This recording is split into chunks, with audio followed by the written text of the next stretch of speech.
வணக்கங்க. இந்த ஒரு குழம்பு போதுங்க. நீங்கள் இட்லி, தோசை, சப்பாத்தி, சாதம் இது எல்லாத்துக்குமே சூட் ஆகும்.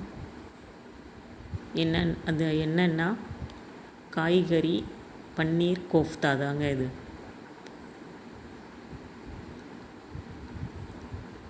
வாங்க இந்த குழம்பை எப்படி செய்கிறது அப்படின்னு பார்க்கலாம்.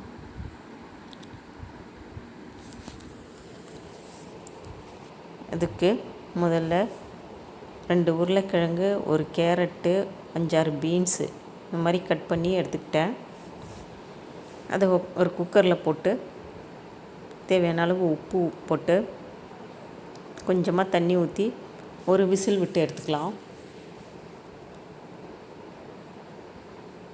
அது வேகிற டைமில் ஒரு துண்டு இஞ்சி, 2 பச்சை மிளகாய், கொஞ்சம் கொத்தமல்லி எல்லாம் சேர்த்து குறைன்னு அரைச்சிட்டு வந்துடலாம். அரைச்சதை வேறு ஒரு பாத்திரத்தில் மாற்றிக்கலாம். இப்போது ஒரு 10 சின்ன வெங்காயம் அதை நைஸாக அரைச்சிட்டு வந்துடலாம். 2 மீடியம் சைஸ் தக்காளி அதையும் அரைச்சிக்கலாம். பாருங்கள், இப்போ காய்களும் வெந்துருச்சு. இதை நல்லா ஒரு மத்து வச்சு கடைஞ்சிக்கலாம்.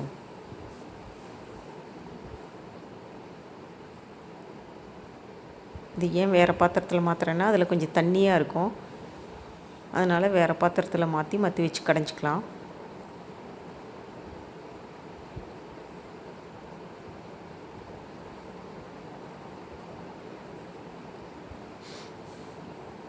ரொம்ப மசியணுங்கிற அவசியம் கிடையாது. உருளைக்கிழங்கு மட்டும் மசிஞ்சால் போதுங்க.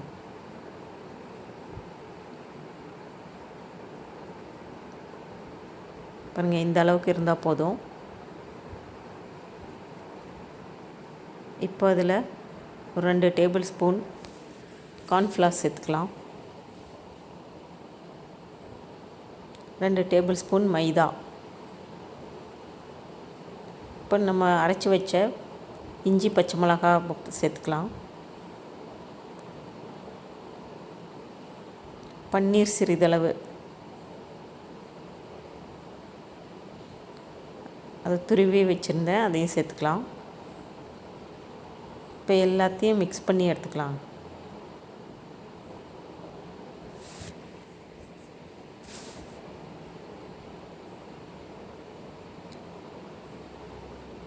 இதில் தேவைப்பட்டால் ரொம்ப குழன்னு இருக்குதுன்னு ஃபீல் பண்ணால் இன்னும் கொஞ்சம் கூட மாவு ஆட் பண்ணிக்கலாம். ஆனால் நான் ஆட் பண்ணலைங்க. இப்போது ஒரு வாணலியில் எண்ணெய் காஞ்சிருச்சு.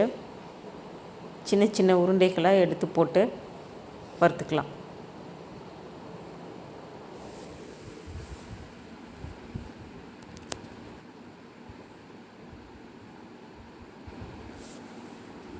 நல்லா எல்லா பக்கமும் திருப்பி போட்டு பொன்னிறம் ஆக வரைக்கும் வறுத்து எடுத்துக்கலாங்க.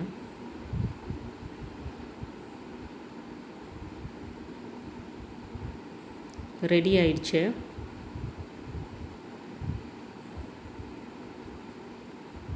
இப்போ எண்ணெயை வடிச்சிட்டு எடுத்துக்கலாம்.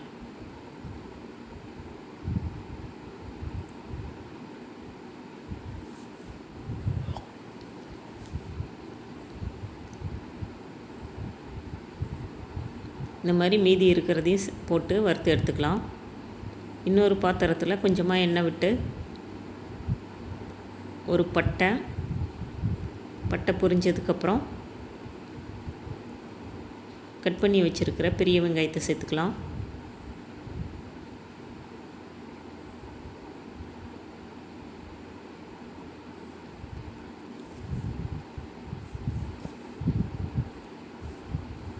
இப்போது நம்ம அரைச்சி வச்ச சின்ன வெங்காயத்தையும் சேர்த்துக்கலாம்.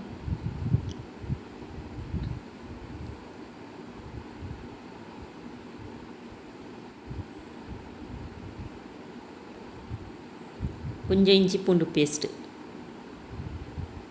எல்லாத்தையும் சேர்த்து பச்சை வாசனை போக நல்லா வதக்கி எடுத்துக்கலாம்.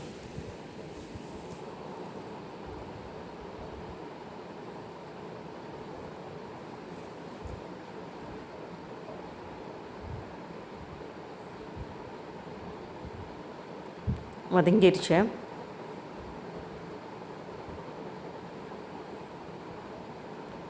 இப்போது 1 ஸ்பூன் மல்லித்தூள்,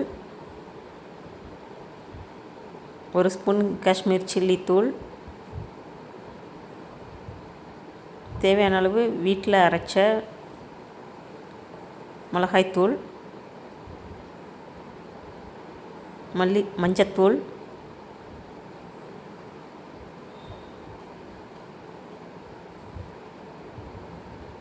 அப்புறம் இந்த குழம்புக்கு தேவையான உப்பு. ஏற்கனவே நம்ம காயில் உப்பு போட்டு வேக வச்சுருக்கோம், அதனால் குழம்புக்கு பார்த்து போட்டுக்கலாம்.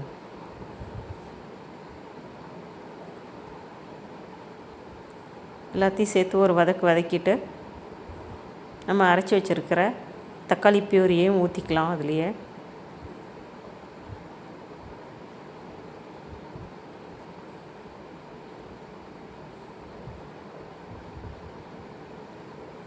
இப்போ எல்லாம் வதங்கினதுக்கப்புறம் நம்ம தண்ணி ஆட் பண்ணிக்கலாம்.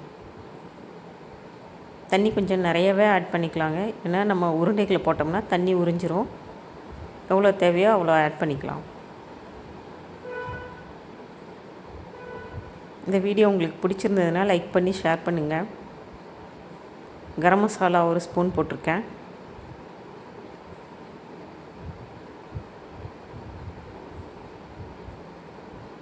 கொதிக்கட்டும்.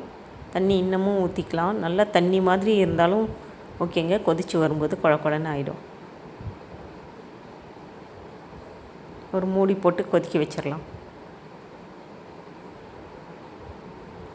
பாருங்கள், நல்லா கொதிச்சிருச்சு.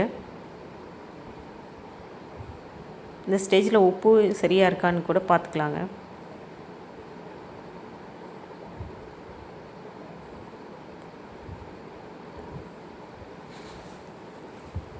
இப்போ நம்ம பொரித்து வச்சுருக்கிற உருண்டைகளை அதில் போட்டுடலாம்.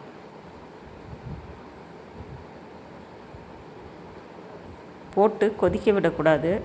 கொதிச்சதுன்னா எல்லாம் கரைஞ்சி போயிடுங்க.